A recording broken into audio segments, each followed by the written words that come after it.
Hola, bienvenidos todas y todos a una nueva edición de nuestro podcast Hablemos de Ciudad y Arquitectura. Hoy conversaremos sobre ciudades resilientes con Orieta Valdés, ingeniero agrónoma, magíster en políticas públicas, asesora en la formulación y evaluación de proyectos y políticas públicas medioambientales, especialista en la integración de la gestión del riesgo de desastres y cambio climático en la inversión pública. Muy bienvenida. Muchas gracias, Gino. Resiliencia, según la RAE, significa la capacidad de adaptación de un ser vivo frente a un agente perturbador o a una situación adversa. O la capacidad de un sistema para recuperar su estado inicial cuando ha cesado la perturbación a la que ha sido sometido. Desde esta perspectiva, ¿qué es una ciudad resiliente? Bueno, una ciudad resiliente es cuando tú tienes una ciudad que es capaz de adaptarse, pero también de recuperarse de manera rápida posterior a un desastre. Eso es clave. Por lo tanto, tener un territorio donde tengamos proyectos distribuidos de manera distinta, donde puedan adaptarse y poder tener esa capacidad de recuperación rápida, es lo que uno debería lograr para una ciudad resiliente. ¿Es antes o posterior? A lo que me refiero uno se tiene que preparar antes, es previo, todo es prospectivo. Uno debe visualizar, ¿cierto?, prospectivamente una ciudad. Uno no nace con una ciudad ya, cierto, resiliente. Puede que coincidentemente, el diseño y la planificación lo haya permitido, pero en general con todo lo del cambio climático hay que adaptarse a las nuevas condiciones que se vienen hoy en día. Oye, así como para ir situando a quienes nos ven y nos escuchan, estas terrazas que se construyeron hace un montón de años en la quebrada de San Ramón, tengo entendido, ¿no? Eso es parte como de la resiliencia de una ciudad. ¿Y qué otros ejemplos urbanos, probablemente en la región metropolitana o en otro, nos puedes dar? Totalmente, es un súper buen ejemplo las piscinas decantadoras, ¿cierto? En la quebrada de Macul tuvimos hace varios años, en la década de los 90, ¿cierto? Un evento, un aluvión donde hubo muertes y bueno, harto daño, y posteriormente empezamos a gestionar, ¿cierto?, una ciudad más resiliente. Se construyeron estas piscinas con el fin de que, en el fondo, la población que vivía aguas abajo de esta quebrada no sufriera, en el fondo, el desastre o las pérdidas de vidas o el daño de la infraestructura. Y bueno, otros ejemplos, por ejemplo, son los taludes en caminos cordilleranos, ¿cierto? Uh-huh. Están los taludes donde uno evita, ¿cierto? Se evita que se genere una remoción en masa. En Copiapó también se generaron después, posterior a los aluviones que hubo también, ¿cierto? Me acuerdo. Hace poco, no fue hace tanto.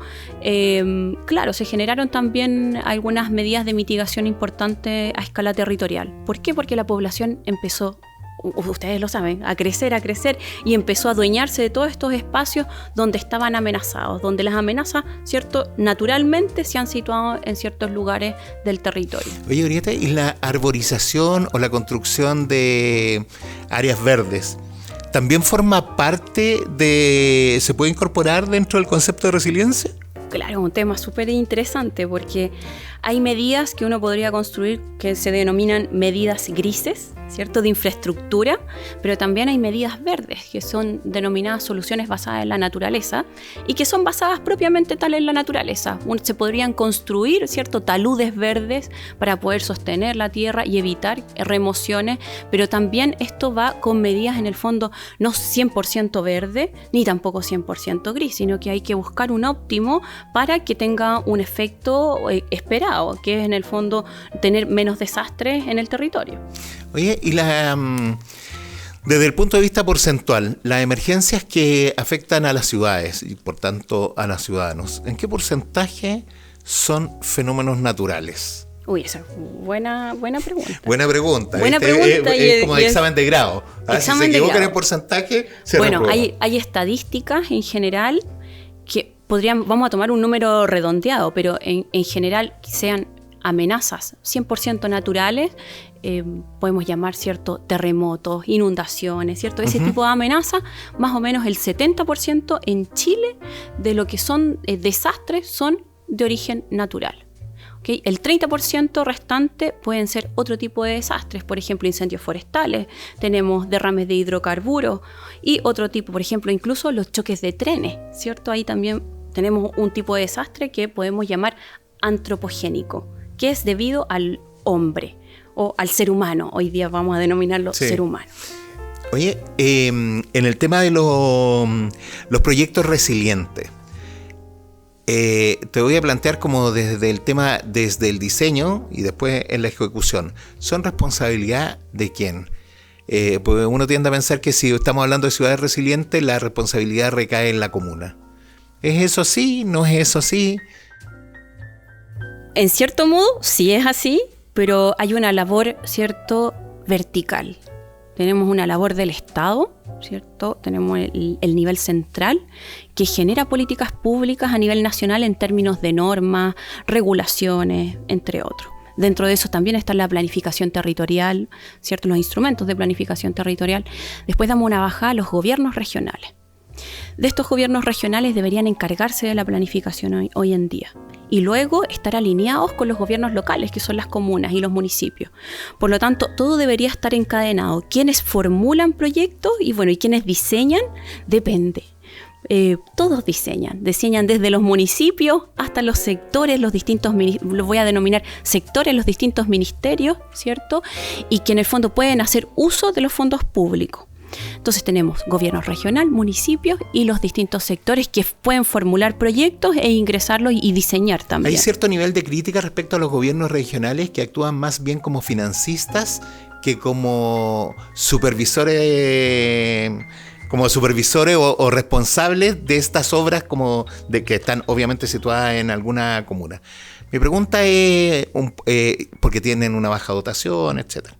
Mi pregunta es si esto es así, si se ve como un problema y aprovechando esa misma pregunta, esa debilidad que aparentemente existe en los gobiernos regionales, también existe en los municipios. Hay un montón de datos que sostienen que los municipios de 350 y algo, 352 creo que son, claro, no todos tienen el mismo presupuesto, no todos tienen las mismas competencias técnicas y tampoco todos tienen el mismo interés.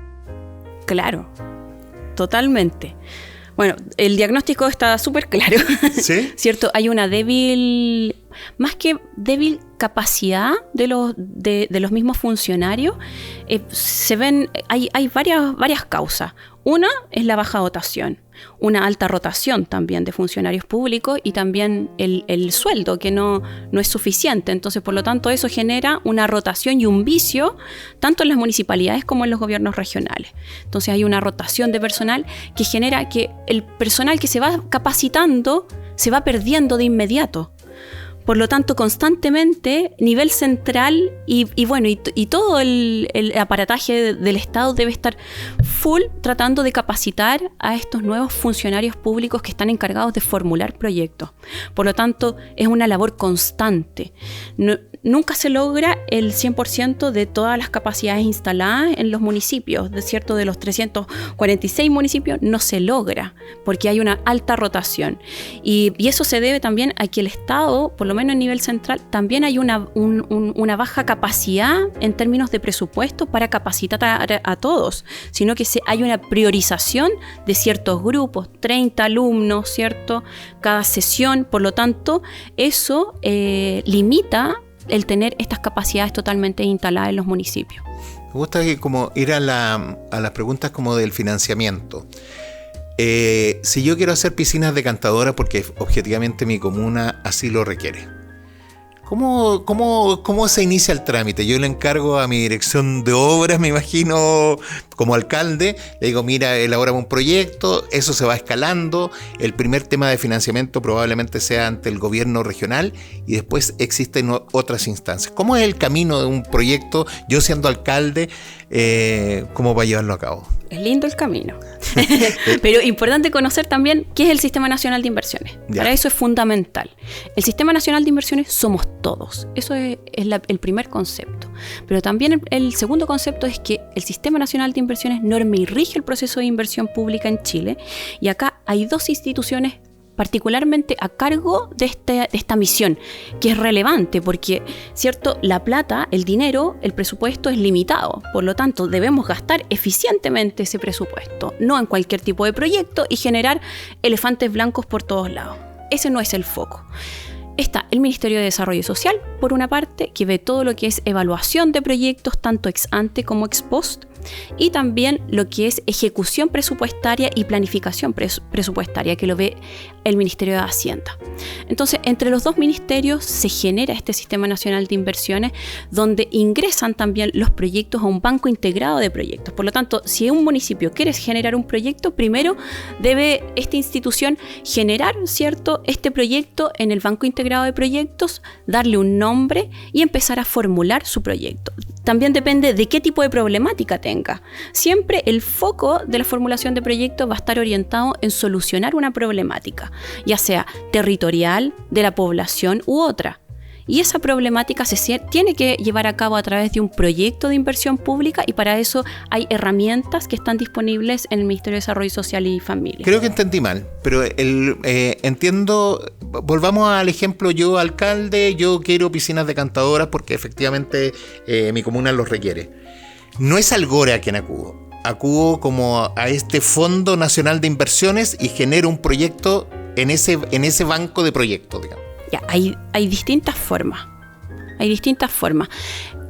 Uno, si quiere postular o desarrollar proyectos de inversión pública, debería fijarse cuál es la glosa presupuestaria, ¿cierto?, con la cual yo voy a financiar.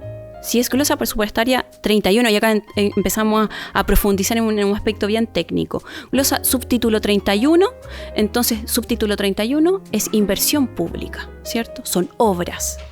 Y debo desarrollarlos. Pero también hay otras formas de desarrollar inversión. Se puede desarrollar a través de transferencias. Cuando las transferencias es mayor al 50%, por ejemplo, si el gobierno regional o la Subdere, el Ministerio del Interior, transfiere dinero a los municipios o al gobierno regional, y esto en el fondo se genera un proyecto donde ese proyecto va a ser financiado por más del 50% a través de una transferencia, entonces debe ingresar también al Sistema Nacional de Inversiones. Hay un grupo de proyectos que no ingresa directamente al Sistema Nacional de Inversiones e ingresa al GORE, ¿cierto?, al gobierno regional. Sí, claro. Y pueden postular a distintas líneas de postulación, ¿cierto?, de financiamiento, y no necesariamente tienen que pasar por el sistema. Sin embargo, el GORE, los gobiernos regionales y tanto como el Sistema Nacional de Inversiones, en general el GORE toma todas las metodologías que rige el Sistema Nacional de Inversiones para asegurarse de que los proyectos estén bien formulados.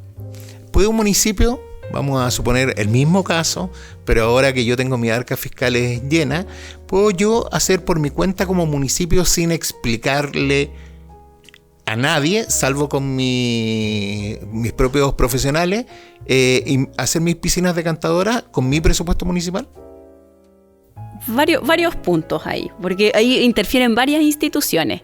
Si son recursos propios, bueno, igual es un proyecto bien grande, por lo tanto difícilmente un municipio lo pueda tener. Pero pongamos un ejemplo, ¿cierto?, que sea imaginario.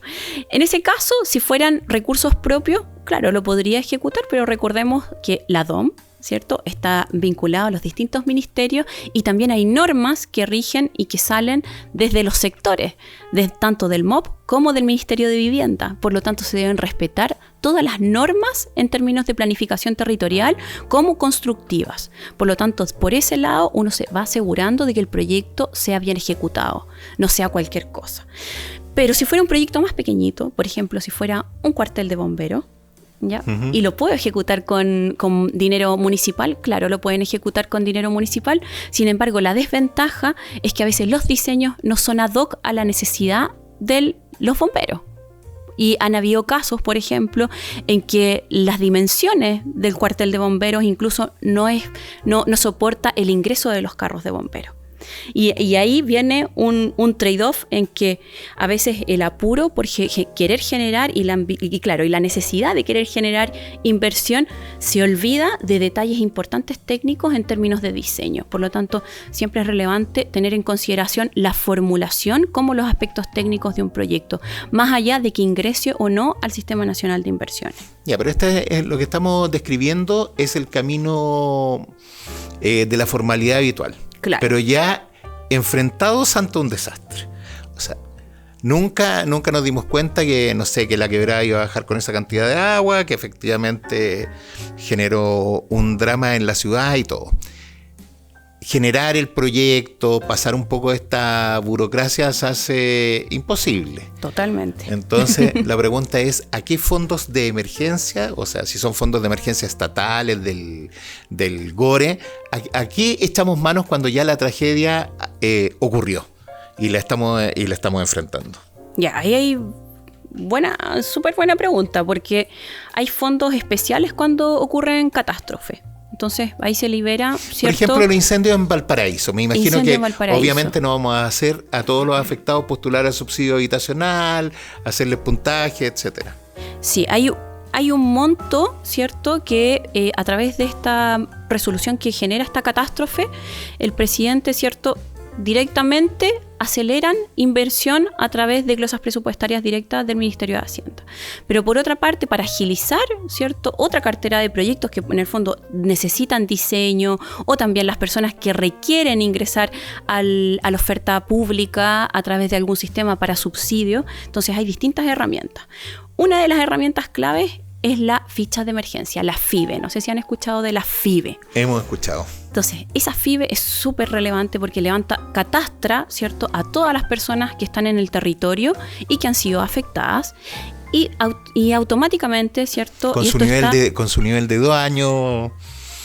Claro. Habitualmente, es más que el nombre, para que la gente lo entienda. Claro, se levanta esa información, pero de manera automática uno obtiene la oferta del Estado con la cual podría llegar, ¿cierto?, el Estado a ayudar a esa persona con su RUT y hogar. Entonces está todo ahí totalmente vinculado. Los sistemas del Estado. Pero por ejemplo, en el caso de los incendios, a través de esta ficha, yo me imagino que es relativamente automático, que el Estado lo que hace es un subsidio de arriendo, que puede demorarse muy poco rato, materiales de construcción, en los casos que así requiera.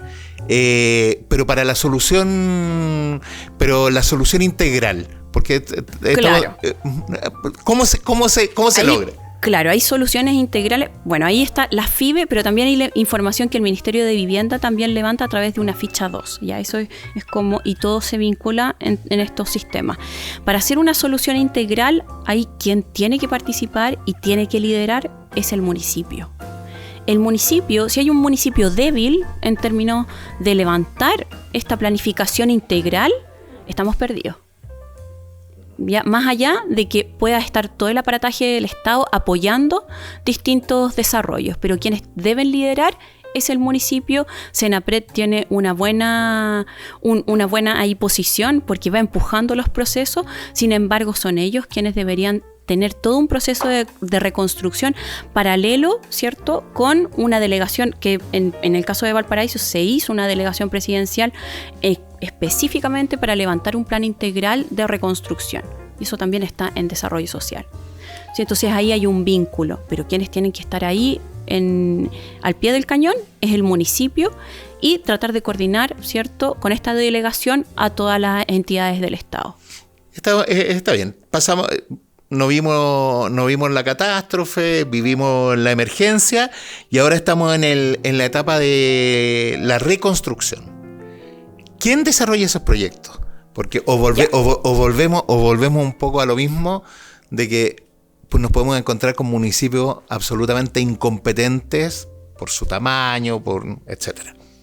¿Quién? Sí, ¿quién debiera hacerlo? Claro, yo no lo llamaría tan tristemente incompetente, sino que, claro, a veces los municipios están sobrecargados con distintas tareas y el liderazgo se nota cuando tenemos escasos funcionarios públicos. Un buen liderazgo se nota porque es capaz de redistribuir a sus equipos.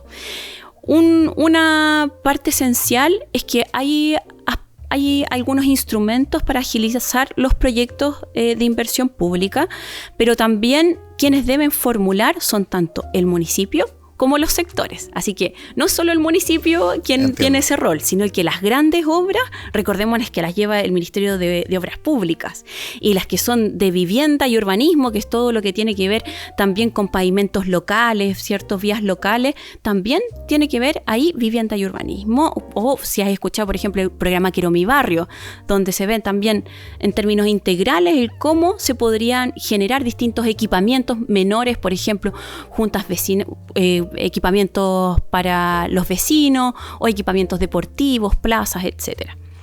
Eso lo llevan los ministerios en particular, pero siempre con el apoyo del municipio. Esto tiene que estar siempre con gestión local, ¿cierto? Hay un buen ejemplo y un excelente ejemplo es el programa Quiero mi barrio, que funciona desde nivel central con políticas públicas y se despliega con duplas barriales a través del municipio en el territorio. Entonces es capaz de generar iniciativas de inversión desde el territorio y levantarlas hasta nivel central.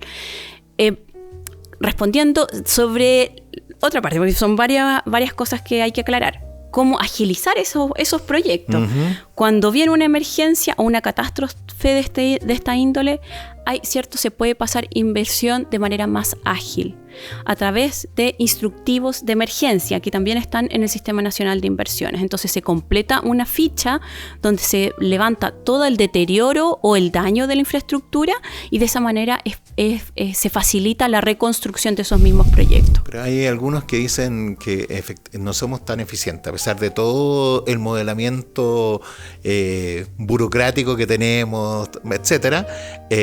Finalmente, la respuesta, por ejemplo, a los incendios en Valparaíso, de hecho sostienen algunos sectores, que es una vergüenza respecto de la lentitud con la que ha avanzado. Entonces, la verdad que esa es una opinión, transversal, ¿cierto? Yo con eso también lo digo de manera muy personal.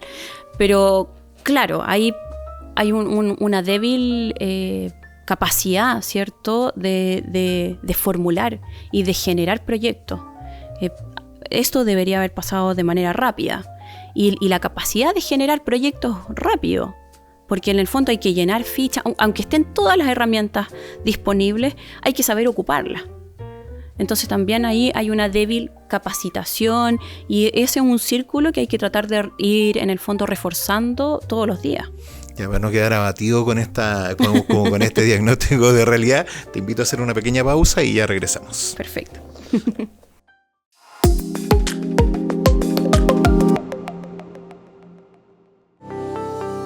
La Facultad de Arquitectura y Ambiente Construido de nuestra Casa de Estudios busca, mediante una formación de excelencia, entregar a Chile y al mundo profesionales con una sólida formación técnica y valórica.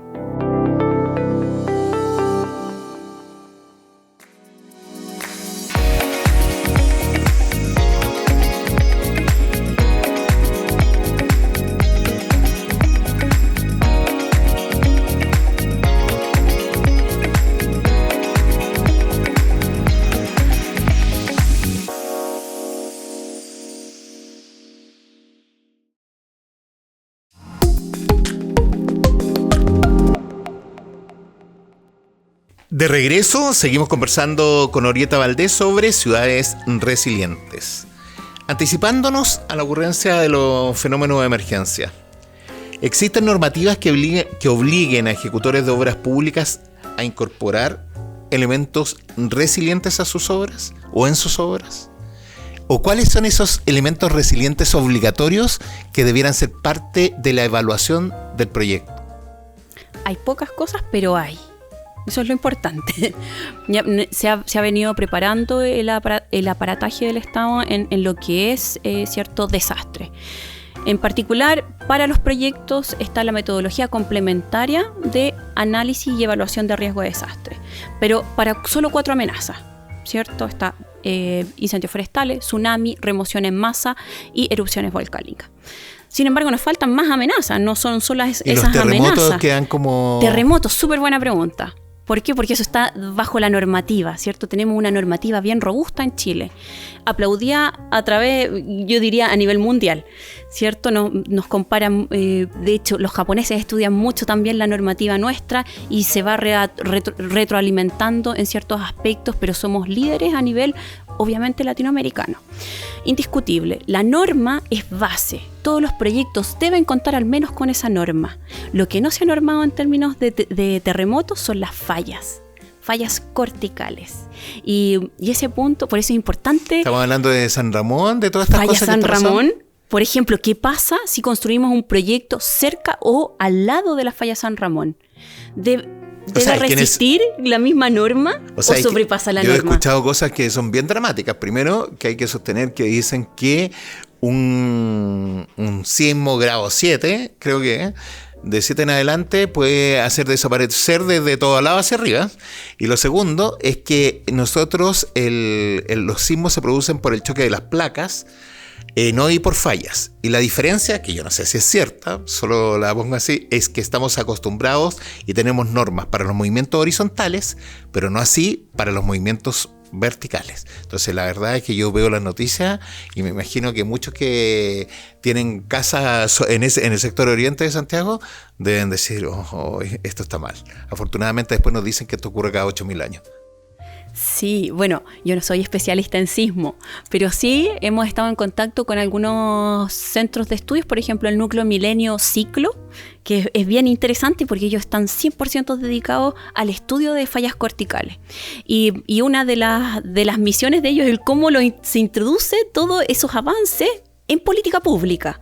Uno de los temas es, por ejemplo, se podría incorporar en distintas metodologías o directamente a la norma, ¿cierto? Idealmente uno debería acudir a la norma. Lo mismo, las metodologías de evaluación relacionadas con riesgo de desastre. Si todo esto estuviese en la planificación territorial, en los instrumentos de planificación territorial, no sería necesario incluirlos en las metodologías de evaluación de proyectos. O incorporarlos como zona de riesgo, porque entiendo que hace pocos días la Universidad de Chile, con un grupo importante de geólogos, sismólogos de nivel mundial, descubrieron que la falla de San Ramón no terminaba en la Florida, sino que efectivamente terminaba en Buin. Así que me imagino que el alcalde de Buin ya debe estar pidiendo fondos como para enfrentar esta realidad. Es importante porque, claro, toda la infraestructura, o incluso si pensamos solo de manera prospectiva o al futuro sobre inversión pública, ¿nos situamos o localizamos proyectos cerca de las fallas? ¿Cuál es la decisión del alcalde? ¿Lo dejamos al lado de las fallas o un poco más lejos de las fallas? Aunque cumplan la norma del sismo, sé que esa infraestructura, por ejemplo un hospital, va a tener continuidad operacional, porque ahí yo me debería situar cuando ocurre un desastre. ¿Voy a tener continuidad? ¿Voy a poder seguir atendiendo? Oye, respecto al tema de la reconstrucción de las obras públicas post-catástrofes, ya hablamos un poco del diseño, pero ¿quién está a cargo de disponibilizar el presupuesto y de la ejecución de las mismas obras, entendiendo de que depende del territorio, no hay de pronto proveedores para la construcción o la reconstrucción de determinadas obras? Bueno, esto es una problemática existente, ¿cierto? Pero bueno, en temas de presupuesto hay glosas, ¿cierto? Eso lo rige la ley de presupuesto. Y cada sector tiene su presupuesto asignado y cada sector se debe hacer cargo de la priorización de sus proyectos. Cuando ocurre algún desastre, ocurre un reordenamiento de esta priorización sectorial, ¿cierto? Y obviamente lo ideal es que todos conversaran. En la realidad, a veces no ocurre esta conversación intersectorial. En algunos casos sí. Por eso es tan importante tener planes de reconstrucción para generar estas conversaciones. Entonces, ocurre esta reasignación o, ¿cierto?, nueva priorización. No hay un presupuesto nuevo. El dinero que tiene Chile para gastar un año a otro es el mismo. Es el mismo. ¿Cuál es el foco? Nos debemos adaptar a ese presupuesto, ¿cierto? Y generar una repriorización. Y respecto del tema de la ejecución de obras, cuando no tienes proveedores para la reconstrucción, no sé, estoy inventando, pero no quiero poner ningún ejemplo en realidad, porque cualquiera va a sonar mal, pero la reconstrucción de un puente probablemente en algún, no sé, en Chaitén, probablemente no estén las empresas constructoras adecuadas para ello. ¿Cómo se enfrenta eso? ¿Cómo se lleva a empresas a determinados lugares donde han ocurrido fenómenos de catástrofe, salvo parece que aumentando el precio o aumentando el costo? Claro, y la verdad es que esa respuesta no la tengo directamente yo. Solo es lo que he visto, quizás es lo mismo que han visto ustedes, ¿cierto? Respecto al cómo ocurre el tema de oferta y demanda, ¿cierto? Si tengo una demanda inmediata y hay poca oferta, sube el precio. Entonces, claramente ahí vamos a tener un aumento de precio porque tampoco las empresas van a estar disponibles o van a estar dispuestas. O también hay varias cosas que influyen, los costos de traslado, maquinaria, faena, ¿cierto? El terreno. Entonces, hay varios aspectos, mano de obra. Te voy a salvar y te voy a sacar de esa de ese panorama en el que yo mismo te metí, y quiero involuntariamente, pero ahora me gustaría como que relacionáramos, yo he leído cosas tuyas y quiero como que relacionáramos algunos conceptos y que nos explicara esa relación. La relación, por ejemplo, entre economía circular y ciudad resiliente. Ah, mira, interesante. Es súper interesante, porque van todos los temas como encadenados en cierto modo. Ahora, ciudades resilientes está relacionada ahora con el foco política pública, cambio climático. Perfecto. ¿Cierto? Y cambio climático lo debemos bajar. Hoy en día está la ley de cambio climático y que instruye a todos los ministerios tener planes sectoriales, hay planes regionales y planes comunales. Entonces, bajamos, el foco es tener proyectos, pero también ciudades resilientes. Ese es el foco. El foco es tener un territorio resiliente. Entonces, la ley mandata a que trabajemos en eso. Por otra parte, economía circular es un muy buen punto, pero vinculado también a la mitigación del cambio climático. La adaptación, una cosa es adaptarnos a las condiciones que tenemos hoy en día. Por ejemplo, hoy en día podemos estar nosotros acá sentados, puede ocurrir un terremoto, ¿cierto?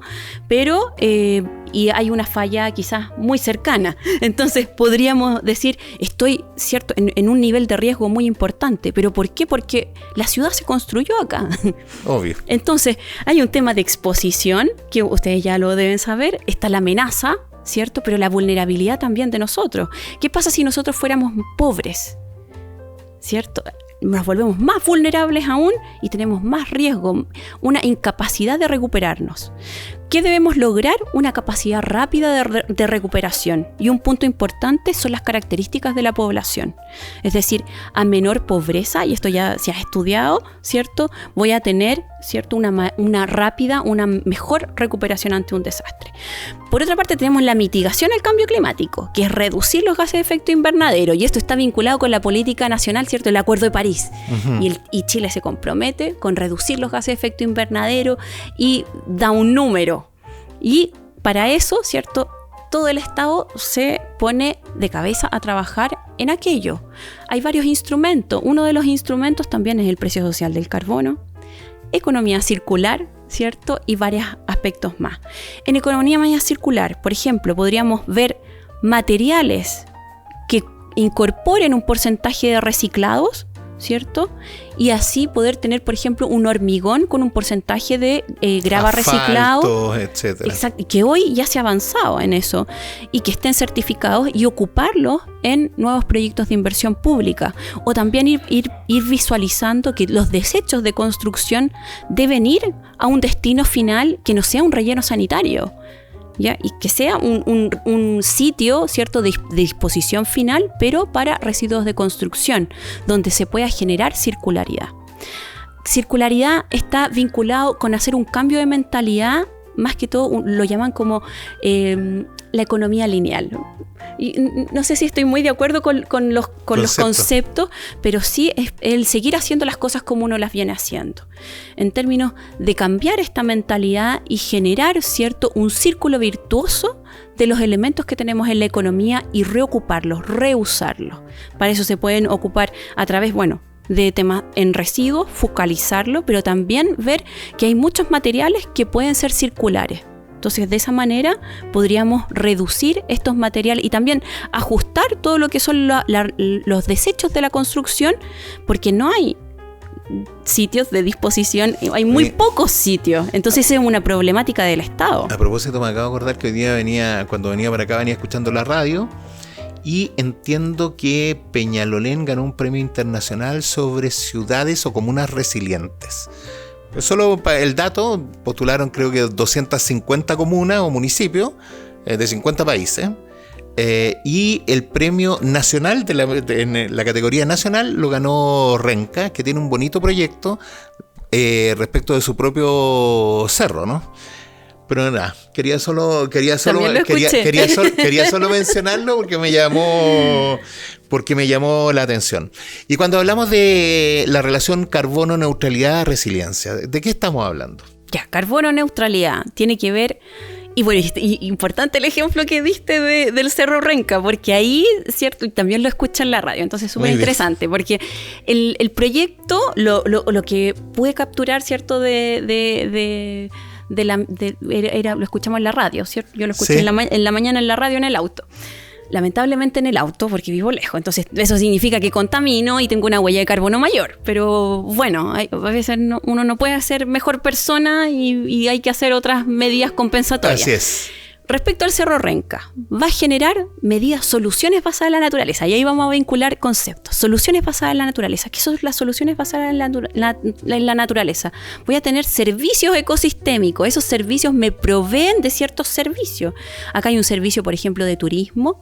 Voy a tener árboles que se van a reforestar, voy a tener, ¿cierto? Quizás voy a mejorar la provisión de agua, a mejorar la permeabilidad del suelo, etcétera. Genera un círculo virtuoso. De hecho, te voy a ayudar con un poquito de memoria.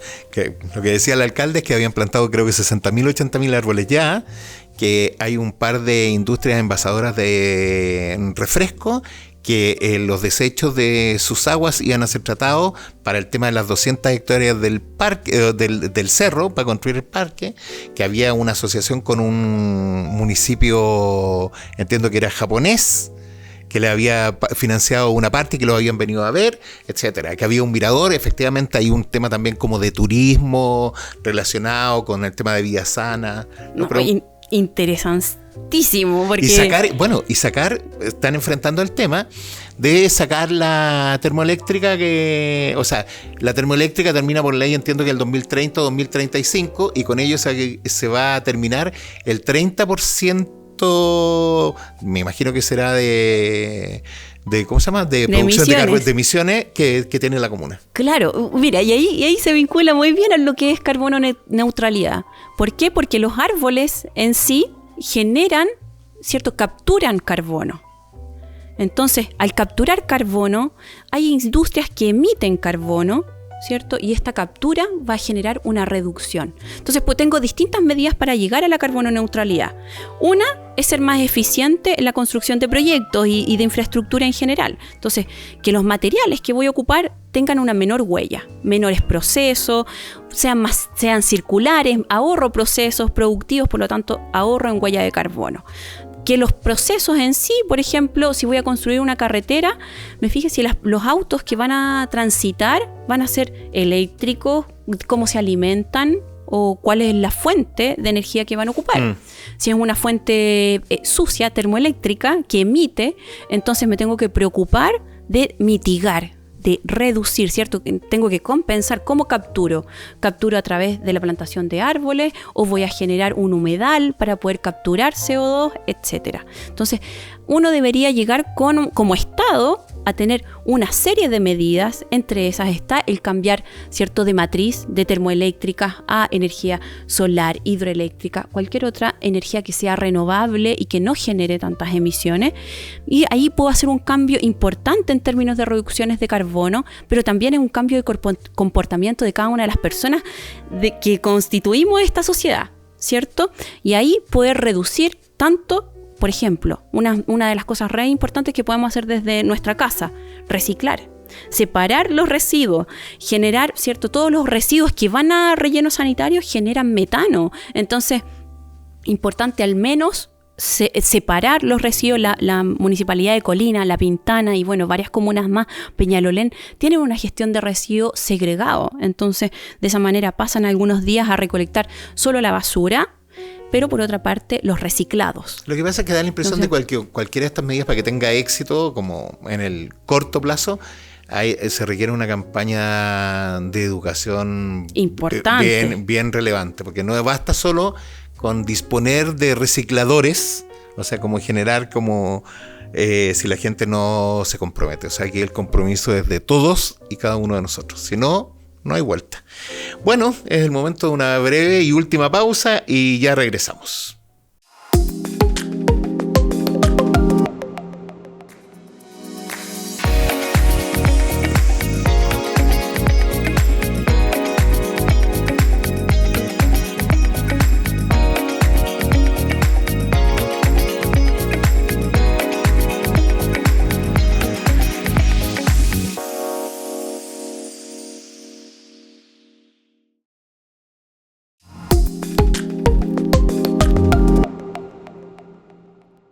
Al regresar, les contamos que conversamos con Orieta Valdés sobre ciudades resilientes.